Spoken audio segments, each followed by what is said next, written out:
สินเสมอกันคบกันจึงยืนยาวคบกับคนแบบใดก็จะกลายเป็นคนแบบนั้นเส้นเผิ่งมันก็บ่เคยชวนแมงวันไปตอมดอกไม้แมงวันก็บ่เคยชวนเผิ่งไปกินน้ำหวานเช่นกัน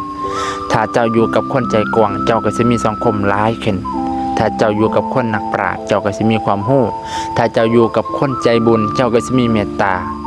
ถ้าเจ้าอยู่กับคนกล้าหาญเจ้าก็จะกลายเป็นคนที่แข็งแกร่งถ้าเจ้าอยู่กับคนเบิ่งโลกในแง่ดีเจ้าก็สิมีความสุขถ้าสินบ่เสมอกันอยู่ร่วมกันบ่ได้ต้องพวกเดียวกันเว้าเรื่องเดียวกันเว้าจา